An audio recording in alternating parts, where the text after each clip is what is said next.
Assalamualaikum warahmatullahi wabarakatuh.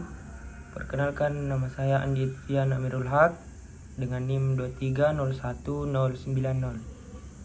Saya akan mempresentasikan hasil laporan praktikum saya yang berjudul Gerak Peluru dengan Kode F1. Abstrak. Praktikum gerak peluru ini bertujuan untuk mengetahui dan mendeskripsikan gerak peluru dengan baik, memahami hubungan antara waktu peluru di udara dengan kecepatan awal, dan juga mengetahui hubungan antara kondisi awal dengan lintasan peluru. Adapun latar belakang, gerak parabola merupakan suatu jenis gerak dua dimensi yang melibatkan sumbu horizontal dan vertikal, di mana benda yang pada awalnya diberi kecepatan awal lalu menempuh lintasan yang arahnya sepenuhnya dipengaruhi oleh gravitasi. Gerak peluru terjadi karena dipengaruhi oleh beberapa faktor, antara lain yaitu jarak tempuh dan tinggi lintasan. Tujuan praktikum yang pertama, memahami dan mendeskripsikan gerak peluru dengan baik. Yang kedua, memahami hubungan antara waktu peluru di udara dengan kecepatan awal. Yang ketiga, memahami hubungan antara kondisi awal dengan lintasan peluru. Permasalahan. Yang pertama, bagaimana memahami dan mendeskripsikan gerak peluru dengan baik. Yang kedua, bagaimana memahami hubungan antara waktu peluru di udara dengan kecepatan awal. Yang ketiga, bagaimana memahami hubungan antara kondisi awal dengan lintasan. Adapun materi selanjutnya yaitu dasar teori. Dalam kehidupan sehari-hari terdapat banyak gerakan parabola yang dilakukan manusia. Misalnya, gerakan bola yang ditendang oleh pemain sepak bola, gerakan bola basket yang dilemparkan ke dalam keranjang, gerakan memukul bola voli, dan lain sebagainya. Sehingga gerak proyektil didefinisikan sebagai gerak suatu benda yang diberi kecepatan awal, kemudian menempuh lintasan yang arahnya sepenuhnya dipengaruhi oleh percepatan gravitasi pada sumbu partikel dan hambatan udara pada sumbu horizontal. Dalam gerak peluru pada bidang horizontal dan vertikal tidak saling mempengaruhi satu sama lain. Oleh karena itu, dalam analisisnya dilakukan secara terpisah. Dalam arah vertikal sumbu Y, adapun rumusnya bisa dilihat. Dalam arah horizontal sumbu X, di mana hambatan udara dia. Flowchart. Yang pertama, start. Buka laptop dengan jaringan online yang stabil dan masuk ke link pad.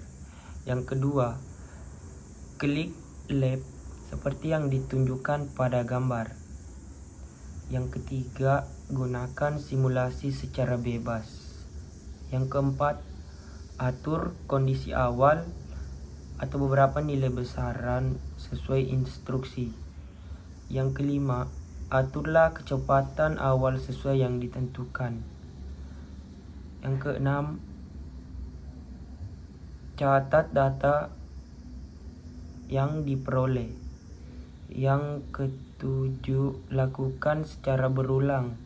Dan yang terakhir, gunakan Microsoft Excel untuk membuat grafik perbandingan dari data ya. Adapun alat yang digunakan, yang pertama laptop atau komputer, yang kedua link simulasi pad.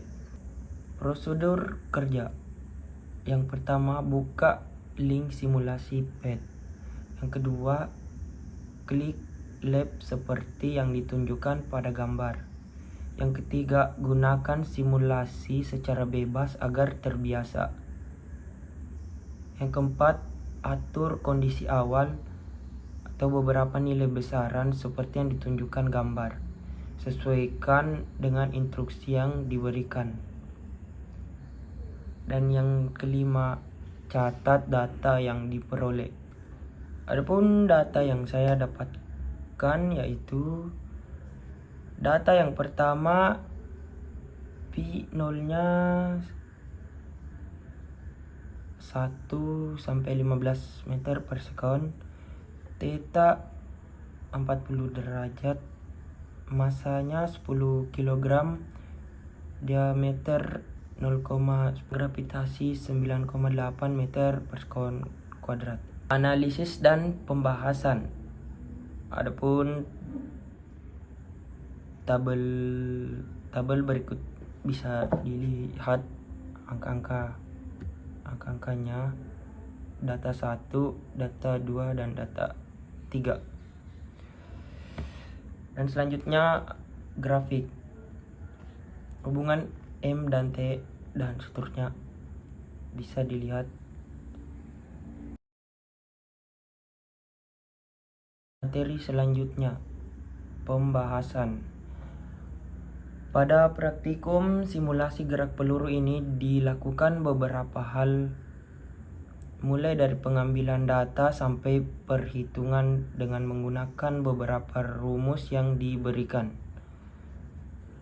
Data pertama yang saya dapatkan adalah dengan variasi kecepatan awal di mana dari 1 sampai 15 meter per sekon dengan theta tetap 40 derajat. Massa sebesar 10 kg. Diameter peluru 0,10 meter dan gravitasinya 9,81 meter sekon kuadrat. Dari data pertama ini didapatkan bahwa kecepatan awal berpengaruh terhadap waktu peluru, di mana semakin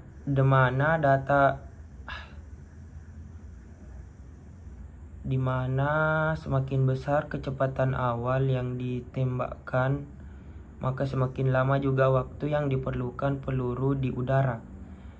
Begitu juga sebaliknya, semakin kecil percepatan awalnya, maka semakin singkat pula waktu peluru di udara. Kemudian data kedua, saya dapatkan variasi dari massa peluru di mana dari 10 sampai 20 kg dengan theta tetap 40 derajat, kecepatan awal 13 meter per sekon, diameter peluru 0,10 meter dan gravitasinya 9,81 meter per sekon kuadrat. Dari percobaan tersebut dapat dilihat bahwa data yang didapat dengan masing-masing variasi massanya adalah sama. Jadi massa peluru tidak mempengaruhi waktu peluru di udara dan jarak yang ditempuh oleh peluru. Dan data yang ketiga saya dapatkan variasi diameter peluru yaitu 0,10 sampai 0,20 meter dengan theta tetap 40 derajat dengan kecepatan awal 13 meter per sekon. Massa peluru sebesar 10 kg dan gravitasinya tetap 9,81 meter per sekon kuadrat. Dari hasil yang saya dapat dengan variasi diameter yang berbeda-beda, waktu dan jarak peluru yang ditempuh pun sama. Jadi diameter peluru tidak mempengaruhi waktu peluru di udara dan jarak yang ditempuh oleh peluru.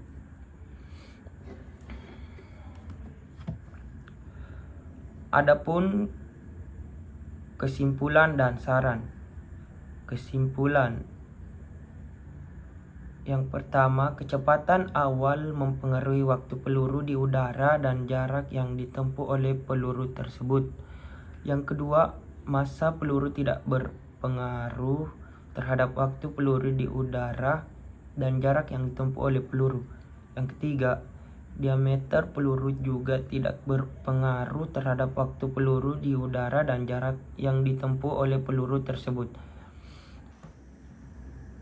Adapun saran, yang pertama, mempelajari materi mengenai gerak peluru dengan baik dan memahami cara kerja mekanisme dari perhitungan gerak peluru dengan benar. Yang kedua, saat melakukan percobaan perlu memperhatikan ketetapan di setiap variasi yang ditentukan agar tidak keliru. Yang ketiga, memperhatikan angka-angka saat melakukan perhitungan.